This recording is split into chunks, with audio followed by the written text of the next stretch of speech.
Hello dear students, welcome once again to my YouTube channel English by Naveen sir.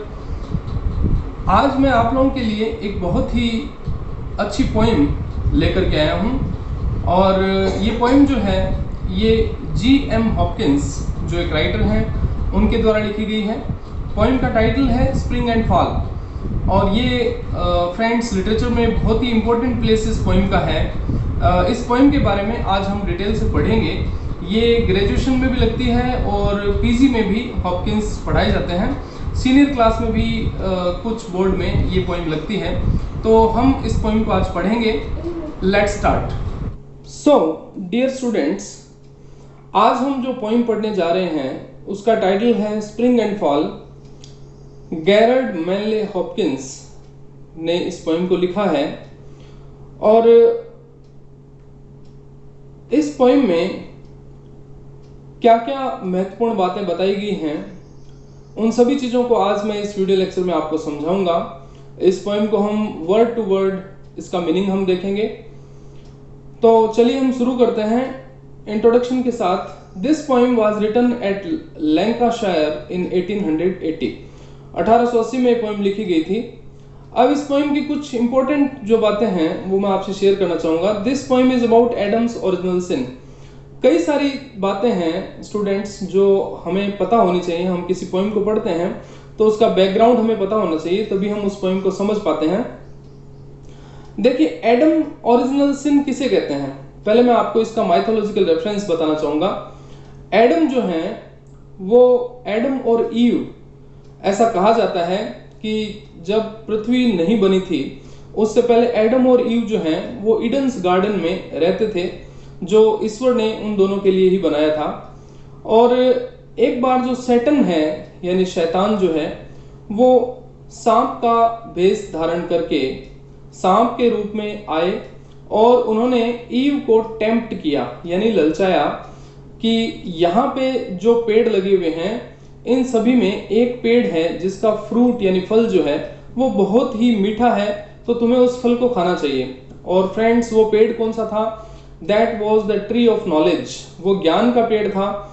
और that was the forbidden tree, यानी ईश्वर ने उसके फल को खाने से और मना किया था एडम और ईव को।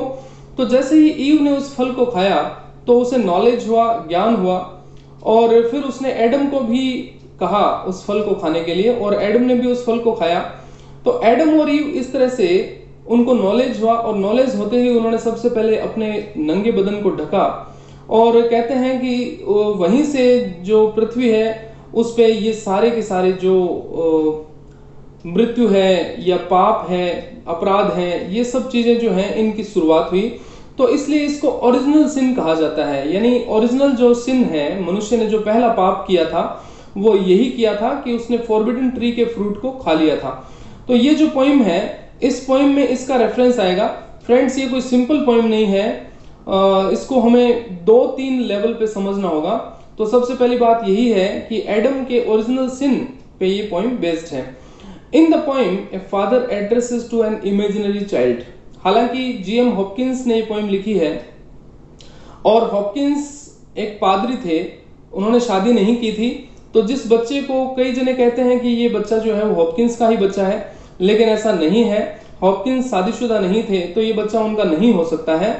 और उस बच्चे को उन्होंने इस पोइम को संबोधित किया है। The title spring and fall, spring suggests the garden of Eden as well as the spring season.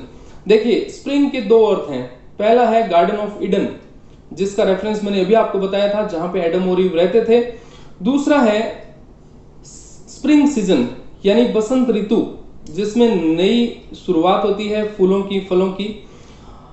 Fall suggests Adam's fall as well as the season of autumn. Fall जो शब्द है इसका अर्थ है एडम्स फॉल यानी Adam का पतन। Adam और ewe ने जब ज्ञान का फल खा लिया था तो उनका पतन हो गया, वो वहां से फिर गिर गए थे और पृथ्वी पे वो आके रहने लगे और वहीं से सारे जो पाप हैं इंसान के और मृत्यु की शुरुआत भी कहते हैं वहीं से हुई थी, उससे पहले मृत्यु नहीं थी। दूसरा अर्थ जो फॉल का है वो है सीजन ऑफ ऑटम यानी पतझड़ की ऋतु। अब कुछ इंपॉर्टेंट वर्ड मीनिंग्स हैं स्टूडेंट्स, आप इन वर्ड मीनिंग को एक बार पढ़ लीजिए। उसके बाद जब हम टेक्स्ट पढ़ेंगे और टेक्स्ट पढ़ने के बाद फिर से एक बार आपको मैं वर्ड मीनिंग दूंगा। तो पहले ये वर्ड मीनिंग हम पढ़ लेते हैं। मार्गरेट जो इसमें है वो एक इमेजिनरी चाइल्ड है, यानी काल्पनिक बच्चा है। गोल्डन ग्रूव इसमें आया है, ये गोल्डन ट्रीज के लिए आया है, यानी एक छोटे जंगल में गोल्डन ट्रीज। अनलिविंग शब्द आया है, इसका अर्थ है फॉलिंग ऑफ लीव्स, यानी पत्तियों का गिरना। Like the things of man, mortality का रेफरेंस है ये। मॉर्टेलिटी का मतलब होता है नश्वरता। फ्रेश थॉट्स का मतलब है innocence of a child. Nor spare a sigh का मतलब है नॉट बी मूव्ड, और लीफ मिल का मतलब है लीफ बाय लीफ। अब एक बार आप लोग जो टेक्स्ट है ओरिजिनल उसे भी पढ़ लीजिए।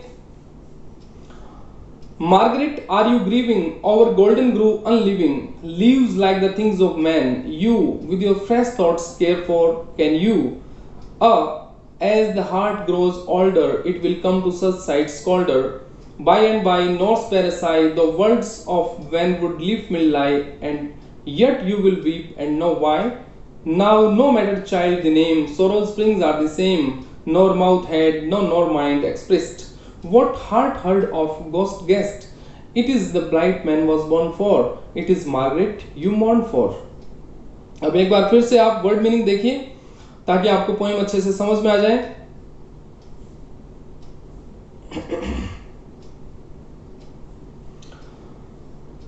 ओके, चलिए अब हम पोएम के टेक्स्ट की बात करते हैं।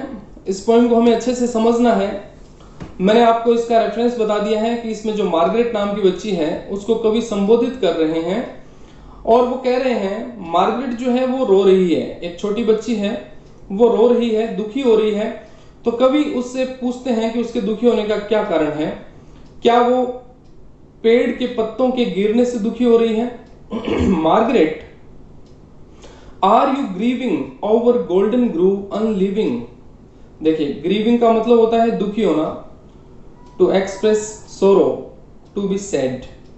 तो कवि कहते हैं मार्गरेट क्या तुम इसलिए दुखी हो रही हो कि गोल्डन ग्रूव के पेड़ जो हैं वो अपनी पत्तियां गिरा रहे हैं, यानी पतझड़ का मौसम आ रहा है, पत्तियां टूट रही हैं, पत्तियां झड़ रही हैं, क्या इसी वजह से तुम दुखी हो रही हो। Leaves like the things of man, you with your fresh thoughts care for can you. अब देखिए ये लाइन थोड़ी कंफ्यूजिंग है, इसको हमें अच्छे से समझना है। Leaves like the things of man, यानी like the things of man, जैसे पत्तियां गिर रही हैं वैसे ही इंसान जो हैं वो भी नष्ट हो जाते हैं। तो क्या तुम उनके बारे में सोच के दुखी हो रही हो कि जैसे पत्तियां गिरती हैं वैसे ही इंसान भी नष्ट हो जाते हैं। विद योर फ्रेश थॉट्स, क्या तुम अपने फ्रेश थॉट्स का मतलब क्या है students.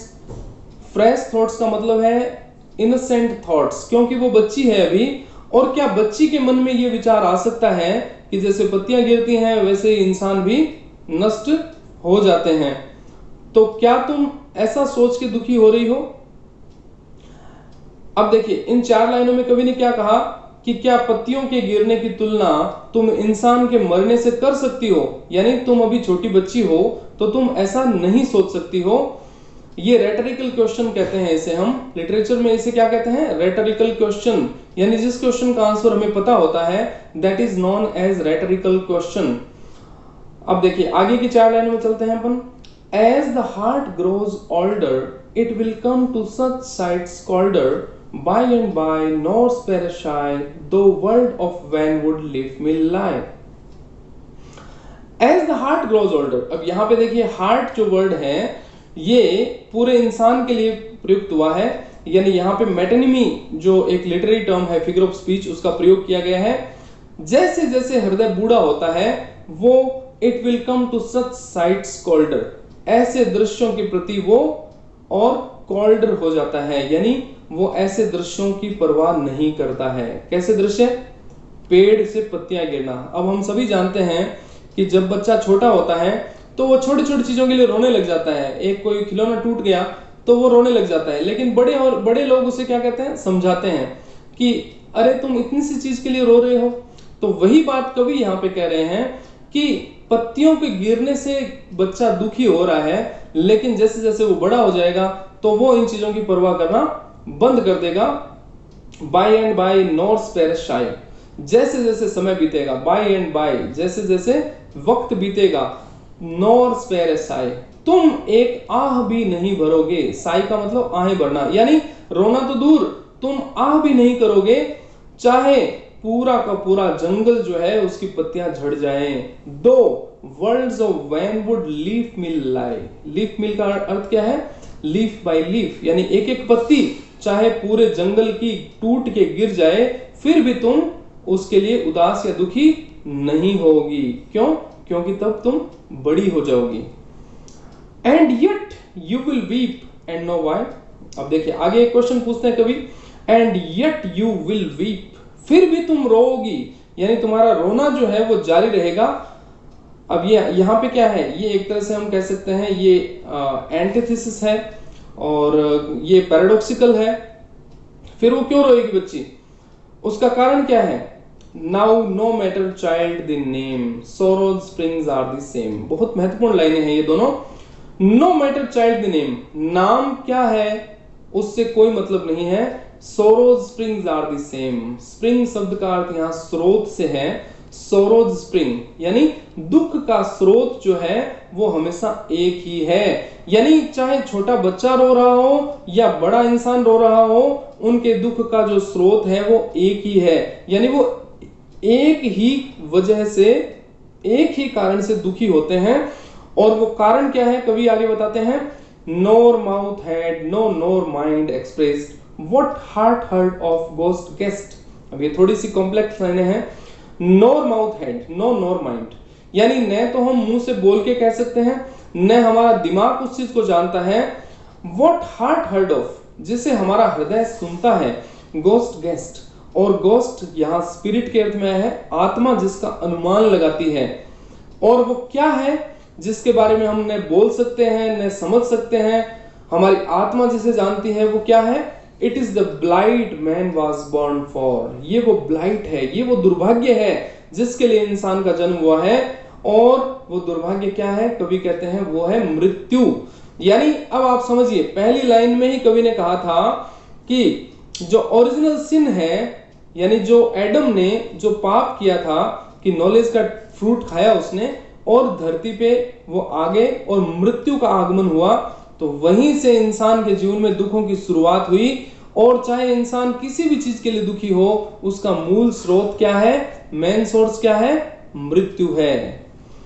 It is Margaret you mourn for. अब यहां पे कवि ने पूरी पोएम को फिलोसॉफिकल बना दिया है। वो कहते हैं मार्गरेट, तुम इसी चीज के लिए दुखी हो रही हो, यानी तुम बच्ची हो, तुम नहीं जानती तुम क्यों रो रही हो, लेकिन वास्तविकता यह है कि तुम मृत्यु के कारण ही दुखी हो रही हो और रो रही हो। चलिए अब आपको मैं इस पोएम के कुछ क्रिटिकल पॉइंट्स हैं उनके बारे में बताना चाहूंगा। The poem is about human mortality, यानी ये पोएम जो है ये इंसान की नश्वरता के बारे में है। It is a kind of lamentation for the fall of man. In the beginning man lived in perfect innocence. इंसान शुरुआत में, यानी जब एडम और ईव थे तो वो बड़े आनंद के साथ रहते थे in the garden of paradise. But after the disobedience of God he decade. लेकिन जब उसने ईश्वर के आदेश की अवहेलना की, उसके बाद उसका पतन शुरू हो गया। The poet asks the child whether she is weeping for the leaves of the grove. He says that don't be so sensitive. कवि बच्ची से कहता है कि तुम्हें इतना भावुक नहीं होना चाहिए। In mature life, as the heart grows older, she will not be moved by such things. From the 9th line onwards, we find a change in the thought of the poem. Here the poet tells us about the cause of Margaret's giving. 9वीं line से कवि जो है वो हमें बताते हैं कि मार्गरेट के दुखी होने का वजह क्या है। He tells that why death and decay have come into the world. वो बताते हैं कि मृत्यु और पतन इस धरती पे कैसे आए। Fall refers to autumn as well as man's fall from grace. Fall का मतलब पतझड़ से भी है जिसमें पत्तियां गिरती हैं, और दूसरा अर्थ है मनुष्य का पतन यानी मनुष्य का गिरना। And the spring stands for the fountain of सोरो। स्प्रिंग शब्द का अर्थ बसंत ऋतु भी है और दुख के स्रोत से भी है। Margaret will grow and like Hopkins comes to know about this great truth. Margaret जब बड़ी होगी तो हॉपकिंस की तरह उसे भी इस सत्य का पता लग जाएगा। The poem is direct address to girl Margaret. Hopkins has coined new words in the poem like goldengrove, wanwood and leafmeal. इसमें हॉपकिंस ने कुछ नए शब्द जो हैं वो बनाए हैं इस पोएम में, जैसे गोल्डन ग्रूव है, वैनवुड है, लीफ मिल है। इस तरह के नए शब्दों का हॉपकिंस ने आविष्कार किया है, इन्हें कॉइन किया है। So friends, thanks a lot.